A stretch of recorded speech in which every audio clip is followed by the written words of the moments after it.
নমস্কার, কেমন আছেন আপনারা সকলে? আশা করি ভালো আছেন, আমিও খুব ভালো আছি। সো হ্যালো এভরিওয়ান, আমি সুপ্রিয়া আবার তোমাদের সঙ্গে একটা ছোট্ট ব্লগ শেয়ার করলাম। সকালবেলায় ঘুম থেকে উঠে এই যে যাকে দেখলে, সে আমার বাড়িতে প্রত্যেকদিন আসে আর প্রতিদিন এসে সকলকে খবর নেয়। কেউ যদি ওকে সাড়া না দেয়, বাড়ির কোনো একটা মেম্বার, তাহলে কিন্তু প্রচণ্ড রেগে যায়। তারপরে তাড়াতাড়ি কাজকর্ম সেরে আজকে আমরা গিয়েছিলাম ঘুরতে। তো ঘুরতে যাওয়ার সময় এই গাড়ির কাচের এটা লাগানো হচ্ছিল, কারণ একটু যদি বৃষ্টি পড়ে তো জলটা ঢুকে যাচ্ছিল। তো যাই হোক, একটু যদি কাচটা খুলে রাখা হয় বৃষ্টির সময়, তাহলে হয়তো জল ঢুকবে না, তাই এটা লাগানো হচ্ছিল। তো এটা ছিল বহরমপুর বাস স্ট্যান্ডের একটু আগে, মানে বাস স্ট্যান্ডে ঢোকার একটু আগে এই দাদাভাইটা লাগিয়ে দিচ্ছিলো। আর এই যে পুতুলটা দেখতে পাচ্ছ, এটা আমি বড়বাবুকে এত বলা সত্ত্বেও আমাকে কিনে দিল না। তো যাই হোক, ওটা গাড়িতেই লাগানোর জন্য। আর এই কুশানগুলোকে দেখছিল, তো বলল এই কুশানগুলো নাকি অতটা নরম না, তার জন্য নেওয়া হলো না।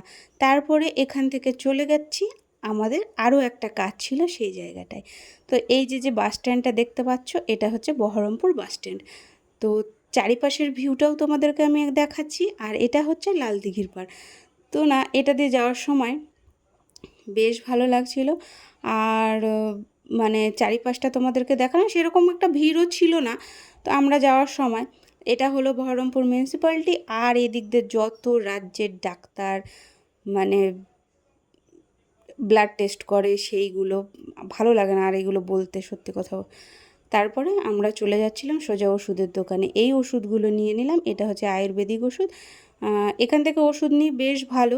তারপরে হচ্ছে এটা আমি যাচ্ছিলাম, ওষুধটা নিয়ে বেরিয়ে যাচ্ছিলাম। তো বেরোনোর সঙ্গে সঙ্গে না, ওই স্কোয়ার ফিল্ডের মাঠের ওইদিকে তাকালাম, সূর্যটা এত সুন্দর লাগছিল। তো সেরকম করে ভিডিওটা আমি করতে পারলাম না। কেন পারলাম না বলো তো?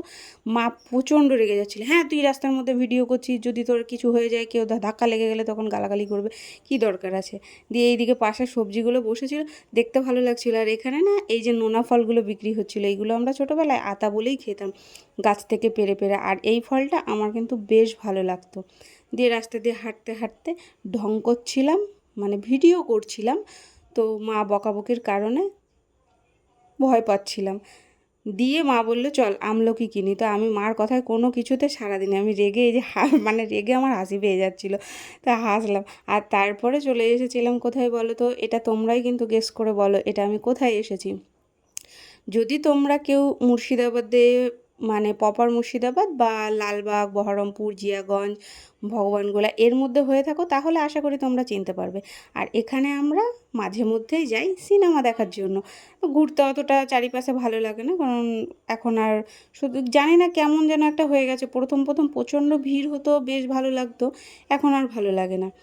দিয়ে এখানে এসে এই যে টিকিটটা দিচ্ছে, এই টিকিটটা নিয়ে তারপরে লিফটে চেপে গেলাম। চেপে যাওয়ার পরে ওখানে চলে গেলাম, কিছু ঘোরাফেরা করলাম, দিয়ে এই আইসক্রিমগুলো খেলাম সকলে মিলে, বেশ ভালো লাগছিল। কিন্তু সত্যি কথা বলতে, বাড়ি থেকে খাওয়া দাওয়া করে গেছিলাম, আইসক্রিমটা খেতে ভালো লাগছিল না, গরমে ভালোই লাগছিল আইসক্রিমটা। তো বড়বাবুকে একটু দিচ্ছিলাম, বললাম খাবে তুমি? বলছে না, খাবো না। তারপরে কিছু মুহূর্ত শেয়ার করলাম তোমাদের সঙ্গে, কেমন লাগলো অবশ্যই তোমরা কমেন্টে জানিও। ভালো লাগবে, আমারও ভালো লাগবে, আর এইরকম ভিডিও দিতে আমারও অনেক ভালো লাগবে। বাই।